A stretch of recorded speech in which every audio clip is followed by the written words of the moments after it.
Kembali lagi pada acara informatif talk show bersama kita tim dari Fakultas Teknik Universitas Gadjah Mada. Pada kesempatan kali ini, kita akan membawakan podcast dengan tajuk The Nexus Alchemist, menenun jejaring inovasi dari industri ke dunia akademik. Bersama narasumber kita yang sangat inspiratif, yaitu beliau Bapak Wahyu Fajar Winata, Sarjana Sains dari Teknik Kimia. Kali ini kita bersama dengan narasumber inspiratif kita, yaitu beliau Bapak Wahyu Fajar Winata, SSIMM, yang berasal dari alumni Universitas Gadjah Mada. Beliau ini merupakan seorang akademisi sekaligus praktisi lintas sektor lulusan kimia dan teknik kimia Universitas Gadjah Mada. Beliau memiliki rekam jejak karir yang sangat inspiratif, mulai dari pengalaman teknis di Pertamina Kilang Balongan dan Laboratorium TWU Bojonegoro.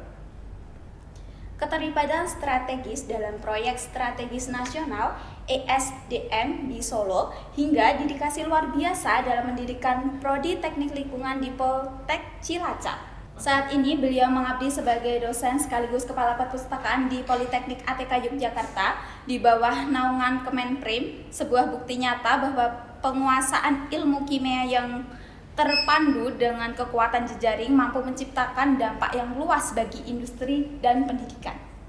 Baik, langsung saja kita mulai ke segmen pertanyaan kepada tim. Silakan, apakah ada pertanyaan?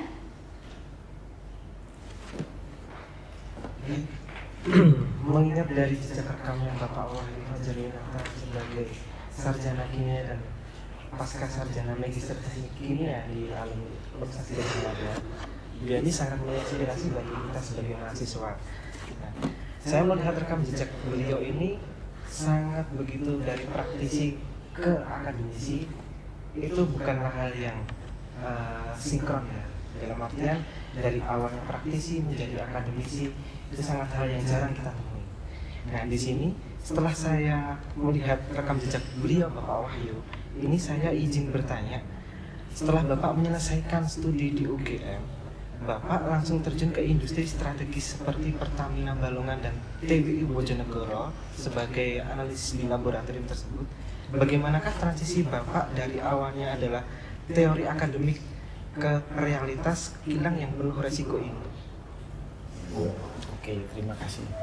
Jadi kalau saya refleksikan antara transisi dari dunia akademik ke industri itu bukan sekedar pindah tempat, tapi perpindahan dari sistem yang relatif terkontrol ya ke sistem yang kompleks dan juga dinamis. Jadi setelah saya lulus dari FMIPA Kimia UGM pada tahun 2012, saya sudah memiliki atau mempunyai exposure awal dari magang di Pertamina Refinery Unit 4 Balongan.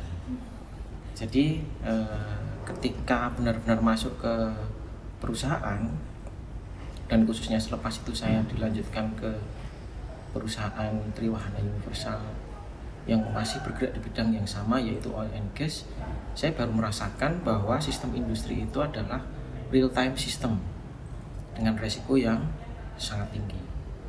Nah, saya memulai dari laboratorium, kemudian masuk ke bagian riset dan pengembangan, dan di dalam waktu yang relatif singkat terlibat sebagai pengawas pembangunan kilang Site 2, atau dalam hal ini adalah sebagai pengawas pendirian kilang. Nah, di situ saya melihat bahwa apa yang kita pelajari di kampus itu tidak bisa langsung kita terapkan secara textbook atau secara langsung ya.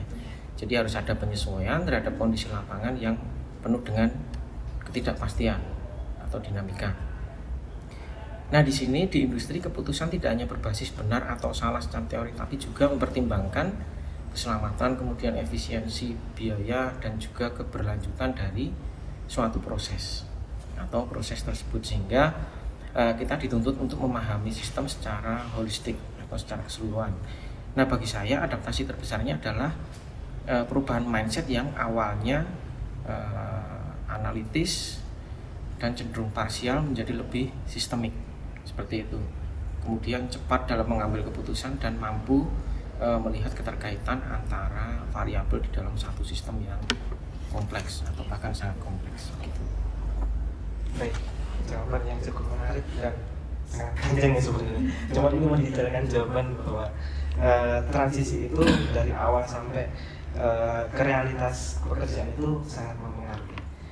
Nah, jika ditinjau dari konsep di mata kuliah kami ada namanya interdependensi ketergantungan. Nah, dalam mata kuliah kami di kolaborasi dan jejaring network ini, sudut pandang Bapak itu bagaimana Bapak melihat ketergantungan antara tim laboratorium dengan bagian operasional lapangan ketika Bapak karirnya di kilang Pertamina dan TWU itu, dan mungkinkah sebuah inovasi lahir tanpa adanya sinergi antar divisi tersebut? Oke, jadi kalau kita bicara interdependensi di sini industri kilang itu sebagai salah satu contoh dari tightly coupled system, di mana setiap bagian itu akan saling tergantung secara erat, sehingga saat saya di laboratorium itu hasil analisis kami menjadi dasar bagi tim operasional untuk menentukan langkah berikutnya. Tapi di sisi lain kami juga sangat bergantung pada data dari lapangan, kondisi proses, kemudian bahan baku, hingga ke parameter operasional. Itu sangat penting. Nah, ketika saya masuk ke bagian riset dan pengembangan, saya melihat peran sebagai penghubung antar sistem.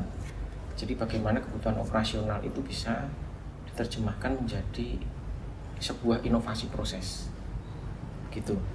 Bahkan saat pembangunan kilang, koordinasi lintas fungsi, yaitu seperti contohnya engineering, kemudian safety, operasional, hingga ke manajemen, itu menjadi sangat krusial.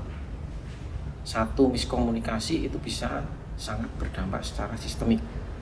Sehingga menurut saya inovasi itu adalah satu emergent property, yaitu sesuatu yang muncul dari interaksi sebagai bagian dalam sistem. Sehingga bukan dari hasil kerja satu individu, tapi dari hasil sistem yang terkoneksi dan berfungsi dengan baik. Itu menurut pendapat saya. Ya, Mari, ada yang pertanyaan dari teman-teman lagi? ya. Wah, menarik ya Bapak Wahyu perjalanannya. Kebetulan saya juga latar belakangnya dari pemerintahan daerah. Mungkin ada yang ingin saya tanyakan, Pak. Sebelumnya Bapak berkecimpung di industri migas, lalu beralih menangani proyek strategis nasional, khususnya tadi yang saya dengar pengelolaan limbah sampah di Solo, itu di bawah naungan Kementerian SDM. Nah, dalam konteks kekuatan simpul, mungkin bagaimana pengalaman Bapak di sektor industri dapat membantu mempercepat penyelesaian teknis di tengah prosedur pemerintahan daerah yang ya kita tahu sangat birokratis. Oke, jadi kalau kita menggunakan pendekatan secara network teori, jadi pengalaman individu itu dapat dipandang sebagai node atau node yang menyimpan embedded knowledge. Sehingga kalau kita lihat dari perspektif jaringan atau network teori, itu setiap pengalaman bisa dianggap sebagai node yang menyimpan pengetahuan dan nilai gitu. Nah, kalau kita lihat dari perspektif jejaring dan atau network teori, setiap pengalaman itu bisa dianggap sebagai node yang menyimpan pengetahuan serta nilai. Nah, pengalaman saya di industri migas itu menjadi node yang sangat kuat ketika saya melanjutkan studi S2 di Teknik Kimia, khususnya di Teknik Kimia Universitas Gadjah Mada, dengan fokus waktu itu adalah di energi baru terbarukan atau EBT yang pada saat itu memang masih booming bahkan hingga sekarang ya, karena terkait dengan energi, sektor yang sangat sensitif, sehingga kita harus mencari energi alternatif yang berkelanjutan dan ramah lingkungan. Nah, contoh lain seperti daur ulang baterai lithium dan juga proton exchange membran di dalam hal ini adalah fuel cell, khususnya di bagian hidrogen fuel cell gitu. Nah, kemudian ini terkoneksi lagi ketika saya terlibat di dalam proyek yang dilaksanakan pada saat itu oleh Kementerian SDM terkait konversi sampah menjadi energi listrik. Nah, di sini saya harus menggabungkan pendekatan teknis industri dengan pendekatan kebijakan publik yang lebih kompleks dan birokratif. Nah, di sini saya belajar untuk melakukan satu knowledge transfer, bagaimana pengalaman industri itu bisa diterjemahkan ke dalam konteks yang berbeda, termasuk dalam komunikasi dengan stakeholder dan khususnya stakeholder non teknis. Sehingga kekuatan simbol itu bukan hanya pada pengalaman itu sendiri, tetapi lebih pada kemampuan kita untuk menghubungkan, kemudian mengaktifkan dan mengadaptasikannya ke dalam satu konteks baru. Semakin banyak koneksi yang relevan, semakin besar dampak yang bisa kita hasilkan. Seperti itu.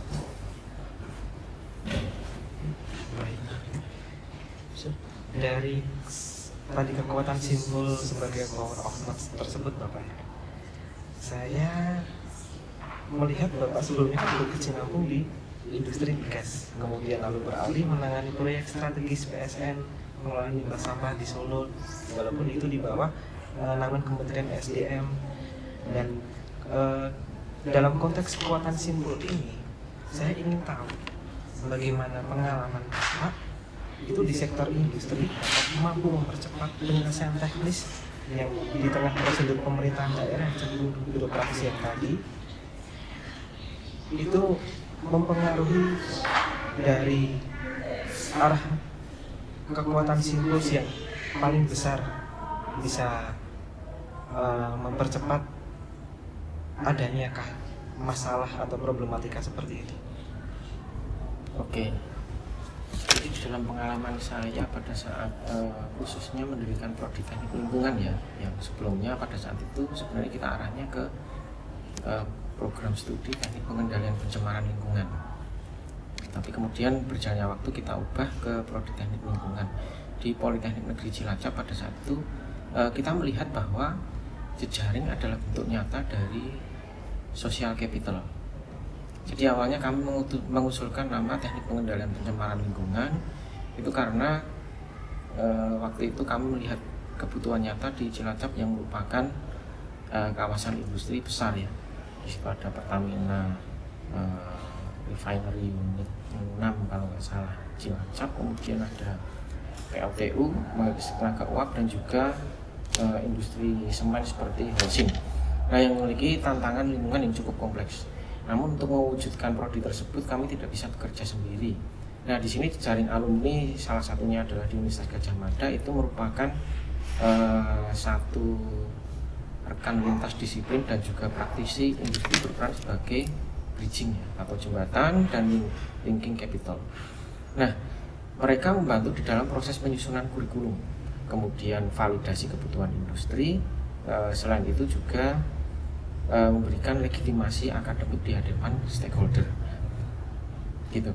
Nah, di sini saya belajar bahwa dalam satu sistem sosial, jejaring itu tidak hanya berfungsi sebagai pelengkap, tapi dia juga berfungsi sebagai akselerator. Sehingga tanpa jejaring, proses itu bisa berjalan, tetapi mungkin akan jauh lebih lambat atau bisa jadi malah kurang kuat atau lemah, gitu. Kemudian dalam tadi membangun pengaruh jejaring, walaupun itu ada alumni atau tidak, dalam rekanan pada pendirian jurusan tadi, nah itu Bapak itu cara merawat kepercayaan trustnya dalam mengemban tugas tersebut tadi itu di waktu pendirian prodi teknik lingkungan ya Pak tadi di Poltek Cilacap, itu konsep yang Bapak pakai seperti apa atau caranya bagaimana? Mungkin bisa menjadi inspirasi buat kami selaku masih mahasiswa kedepannya, mungkin menjadi seorang yang harus mendirikan prodi. Oke. Seperti yang teman-teman dari teknik sistem itu kan prodi baru seperti itu. Oke, jadi kalau kita bicara kepercayaan atau trust ya, di dalam sistem kolaboratif itu merupakan satu fundasional mekanisme ya, yang memungkinkan koordinasi itu bisa berjalan secara efektif gitu. Nah, selama saya mengabdi di Kementerian Perindustrian sejak 2019, mulai dari sistem penjaminan mutu, kemudian sebagai kepala laboratorium pengujian, hingga kepala laboratorium kimia terapan pada saat itu, dan sekarang di perpustakaan itu saya melihat bahwa trust itu tidak terbentuk secara instan, melainkan melalui satu konsistensi of performance dan juga integrity of process gitu. Nah, selain itu transparansi informasi kemudian komunikasi yang inklusif itu menjadi kunci di dalam membangun satu kolektif ownership ya, sehingga ketika stakeholder itu merasa menjadi bagian dari satu sistem atau menjadi bagian dari sistem, maka tingkat kepercayaan itu akan meningkat secara alami atau natural. Nah, saya juga meyakini bahwa di dalam proses mengelola ekspektasi itu adalah bagian dari membangun trust atau kepercayaan. Di dalam konteks ini, under promise dan juga over deliver itu menjadi strategi yang lebih berkelanjutan dibandingkan sebaliknya gitu. Jadi Bapak ini sangat memberi kami inspiratif ya. Di mana Bapak sebelumnya ahli teknik praktisi yang kemudian jadi dosen Poltek, tapi sekaligus juga mengurus menjadi pengelola perpustakaan. Nah, karena bagi kami ini nih suatu bentuk adaptasi lintas jurusan yang sangat jarang ditemui. Nah, jadi kami memandang bahwa teknik kimia dan juga ilmu perpustakaan merupakan bisa jadi sistem yang berbeda. Nah, gimana sih cara pandang sistemik Bapak dalam menciptakan inovasi di perpustakaan ATK Yogyakarta ini? Oke, kalau dilihat dari perspektif sistem engineering ya khususnya, itu perpustakaan itu bisa dipandang sebagai satu knowledge management system, di mana perpindahan saya ke posisi kepala perpustakaan di Politeknik ATK Yogyakarta ini sejak pertengahan atau akhir mungkin ya kira-kira Desember atau September ya tahun 2024 bukanlah satu disrupsi ya, melainkan satu transformasi konteks, sehingga pendekatan yang saya gunakan itu tetap sama, yaitu system of optimization. Di sini saya melihat bagaimana alur informasi, kemudian perilaku pengguna serta infrastruktur digital itu bisa kita integrasikan untuk meningkatkan sistem performance. Dengan kata lain, pendekatan engineering itu tetap relevan, hanya objeknya saja yang mungkin berbeda atau disesuaikan gitu. Oh, baik. Jadi apakah ada inovasi secara sistemik yang lahir dari cara pandang teknik sendiri yang diterapkan dalam pengelolaan dunia literasi ini? Oke, jadi di sini inovasi yang kita lakukan adalah kita berusaha untuk mendorong dan juga berfokus pada transformasi dari static library menjadi dynamic knowledge hub. Nah, di sini kami mengembangkan digitalisasi layanan, kemudian repositori ilmiah, serta ruang kolaborasi yang memungkinkan terjadinya satu knowledge exchange antar mahasiswa. Nah, di dalam konteks ini perpustakaan berfungsi sebagai network node yang menghubungkan berbagai disiplin ilmu. Dengan pendekatan ini kita harapkan inovasi tidak lagi bersifat linear gitu, tapi juga bersifat network driven. Lebih seperti itu. Nah, sehingga di sini perpustakaan itu bisa berfungsi sebagai katalis ya di dalam proses membentuk ekosistem pembelajaran yang lebih kolaboratif dan juga lebih adaptif. Gitu. Baik Bapak, terima kasih atas jawaban-jawabannya, ini sangat lengkap sekali teman-teman.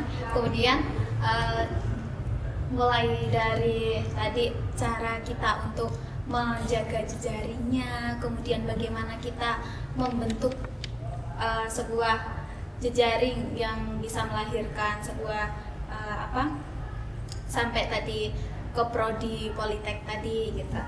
Baik, yang terakhir Bapak nih, Sebagai penutup, apa pesan Bapak untuk kami selaku mahasiswa yang sedang mengambil mata kuliah kolaborasi dan jejaring networking ini, agar kami tidak hanya jago di teori saja nih Bapak, tapi mampu membangun simbol inovasi di masa depan? Oke, nah sebagai penutup mungkin saya ingin menekankan bahwa di dalam sistem yang kompleks, keunggulan individu itu tidak lagi cukup. Yang menjadi pembeda adalah kemampuan untuk berkolaborasi, apalagi di zaman yang sekarang semuanya serba kompleks ya. Kemudian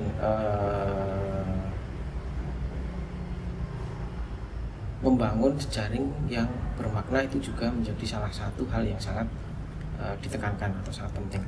Nah, mahasiswa perlu mulai melihat dirinya sebagai bagian dari satu network system, bukan lagi entitas yang berdiri sendiri, kemudian mulai membangun koneksi lintas disiplin, lintas institusi, dan juga lintas sektor. Nah, kalau kita melihat perjalanan saya ya dari industri migas, kemudian riset EBT atau energi baru terbarukan, kemudian ke salah satu di antara banyaknya proyek nasional yang sifatnya strategis dan juga pendirian prodi hingga peran di Kementerian Perindustrian khususnya di perpustakaan, khususnya lagi sebagai seorang pendidik atau tenaga pengajar di sini, menunjukkan bahwa nilai dari sebuah pengalaman itu terletak pada bagaimana pengalaman tersebut itu bisa terhubung dan diaktifasi di dalam konteks yang berbeda, sehingga pada akhirnya inovasi itu adalah hasil dari satu konektivitas. Dan di dalam dunia yang semakin kompleks, kemampuan untuk menenun, menghubungkan antara satu dengan yang lain, dalam hal ini adalah menenun jejaring, itu adalah kompetensi yang tidak bisa tergantikan lagi. Terima kasih atas inspirasi dari Bapak Wahyu Fajar selaku alumni dari Universitas Gadjah Mada. Kami dari tim podcast izin undur diri. Sampai jumpa di pertemuan berikutnya. Dan ingat teman-teman bahwa kekuatan kita bukan ada pada apa yang kita tahu, tapi ada pada siapa kita terhubung. Sampai jumpa. Semangat.